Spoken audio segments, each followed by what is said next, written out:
Веќе УХМР најавува дека од утре ќе имаме невреме, до четврток ќе имаме и пат на температурите кои што вистински ќе ги почувствуваме. Ако одвај чекаме да кажеме ќе издишаме, треба да внимаваме и на многу нешто, особено кога има невреме. Една ваква осцилација на температурни разлики во температурите, особено љубителите на хортикултурата, се радуваат кога ни е лето и убаво време да може да си ги уредат градините, па и терасите да ги збогатат со цвеќиња. Сега, советуваме со експертот во хортикултурата, кога да наводнуваме, навечер или на сабајле рано, и како треба да се грижиме за цвеќињата во летниот период, кога се разбира им треба малце повеќе внимание. Ѓорѓи Самарџиев е мојот гостин денеска. Добро утро. Добро утро до вас. Веќе зборувавме дека 32 степени се чувствуваат, а 27 велат овие паметни температури. Значи дека денеска вистина ќе имаме 40 температури како што најавуваат, и сега доколку не завршија со поливање на цвеќињата и на градината, граѓаните, наутро или навечер, кога советувате? Да, веднаш да го дадем одговорот кога им е потребно на растенијата. Значи, токму така дека во рани утрински часови или во попладневни часови, кога температурите или кога времето е малку позаладено, е најидеално време да се избегне тој стрес или со ладна вода полевање на веќе многу загреана почва.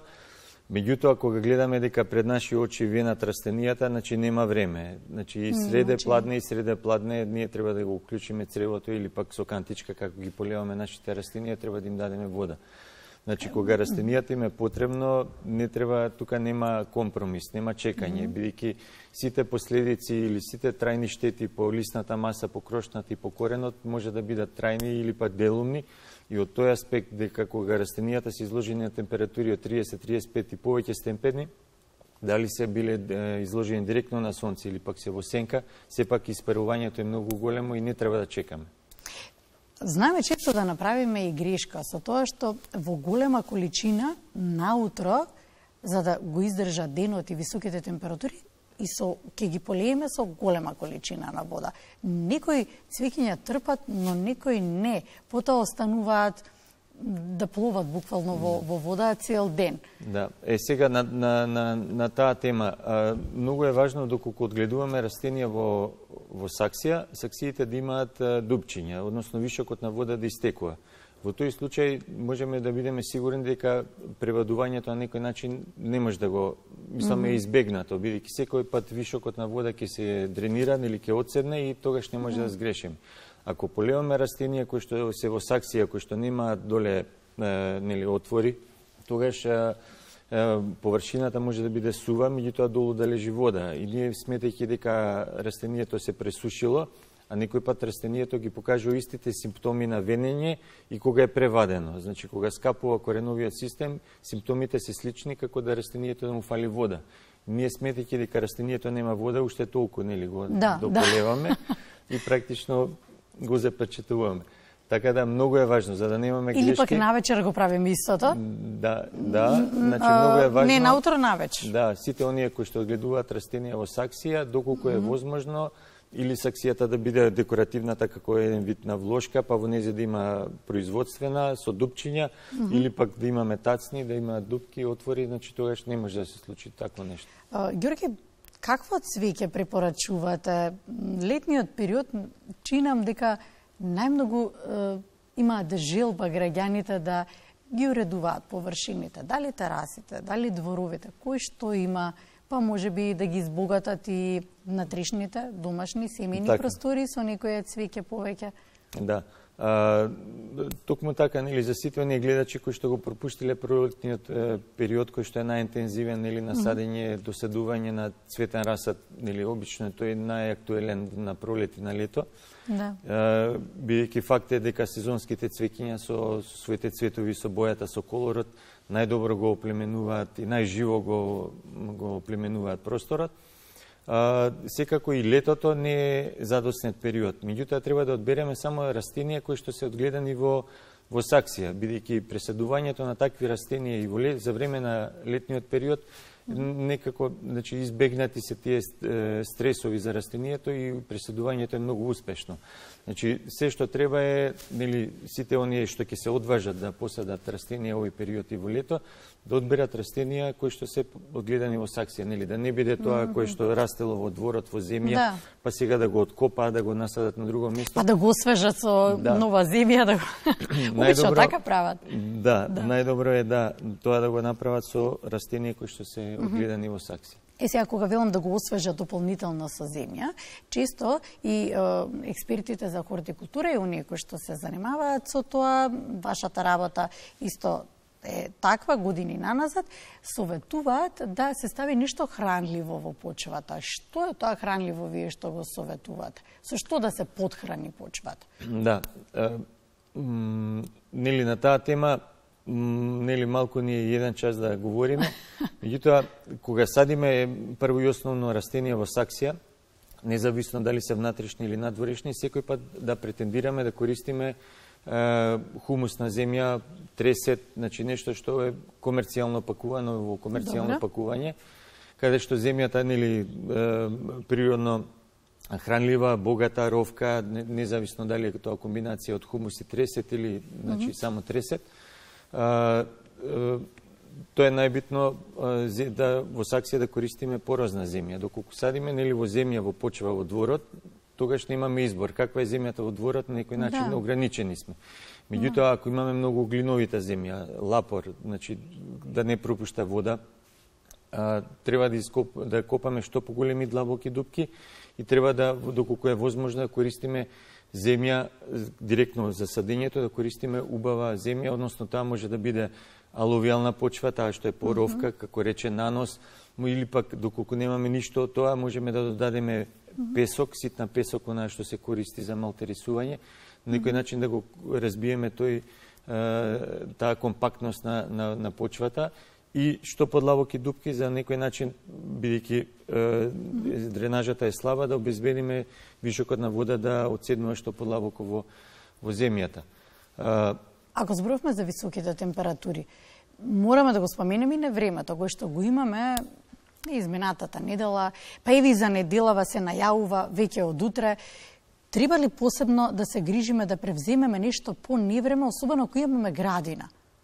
Освен тоа што ќе расчистиме од вишокот на земја, на листови, се оно што направило неред, треба ли да се погрижиме за цвеќињата посебно? Не е исклучена можноста, нели, да имаме напад од град. Да, беве сведоци сме изминатата недела.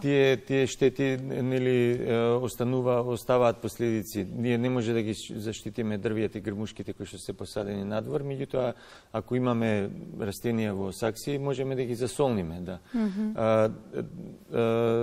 Нели штетите од град и од невреме може да бидат превентивно решени до некаде, или пак со прицврстување некои растенија кои што сметаме дека се недоволно прицврстени, дека ветрот може да ги оштети, од тој аспект. Инаку друго делување, значи не можеме да освен да си го расчистиме нередот кој што невремето знае да го остави. Добро, летен период знаат и да се јават болести на цвеќињата. Па често и нас не се случило едното цвеќе да фати одредена болест, па ако е блиску другото да се префрли на другото. Да. Кои се тие најчести болести? Токму тоа што претходно го споменавте, овие летно невреме, значи практично имаме високи температури, имаме влага, имаме дождови. Да. Значи тоа е идеално време за појава на болести по растенијата и секако во тој период инсектите се многу побројни и многу почесто може да имаме такви напади од штетни инсекти и габи. Така да ние препорачуваме на сите оние кои што имаат вредни растенија во дворот или пак нели сакаат да ги зачуваат, дека превентивното третирање или превентивната заштита на растенијата исто така може да вроди со плод, бидејќи факт е се појавуваат болести кои што ги напаѓаат листовите и растенијата нели можат на некој начин да заболени нетретирани листови истите да опаднат. Тоа нели не мора да значи дека растението ќе се исуши, меѓутоа во секој случај намалува неговата физиолошка јакост, така да треба да преземеме мерки. Од аспект на тоа, како заштита од инсектите, секако ние можеме, кога ќе се одлучиме да ги третираме растенијата, да користиме комбинација од фунгицид и инсектицид. Наша препорака е тоа да бидат системични инсектициди и фунгициди, бидејќи на некој начин влегуваат во преку листот или во соковите на растенијето и подолго време се задржуваат, па на некој начин или нивната трајност и заштита е подолго време обезбедена. Тука веднаш морам да ве потпрашам, останато дали е мит или вистина дека заболените листови или гранчиња треба да се исечат? Да, тоа е добра мерка. Во најмала рака, нели... Додека го третираме. Сега ни кажавте како да го истретираме, кои се и болестите најчести, но како самиот цвет, како да се грижиме за повторно, нели, да се добие својата убавина. Да, доколку станува, нели, за дрво или грмушка, која што, нели, нема многу да го наруши изгледот на самото растение, да, ние секој пат препорачуваме сите заболени и оштетени листови, посебно од болест. Посебно од болест, да, кроење, сите се отстрануваат и многу е важно оние заболени листови кои што паднале долу во кореновата зона, нели да ги собереме како идно можно жариште. Кога третираме или прскаме, нели за тоа најдобри совети може да добијат гледачите во земјоделска аптека, нели со кои препарати тоа може да го направат. Многу е важно да ги прскаат обилно листовите, гранките и самата почва под растението. Некој начин тоа третирање да биде обилно, значи буквално цела површина или целото растение да биде испрскано. Тоа веднаш морам да ве прашам тука колку временски период му е потребно да не прскаме постојано и гледаме дека цветот некако не почнува повторно да се добива својата убавина и не почнува да цвете и не расте. Ако сме го прекроиле, колку време е потребно, до кога можеме да толерираме? Па вака, нели, обично ако станува збор за прскање, ако имаме некој редовен распоред на тоа, го обавуваме отприлика на 30 дена, значи. Добро. Инаку да речеме растението се зависно од типот на растението, реално после во лето, после да речеме 10 на 15 дена треба да ги видиме првите знаци дека нели пушта нови ливчиња, дека се се подобрило, мислам, тоа е периодот. И при крај на разговорот ќе ве потпрашам уште нешто.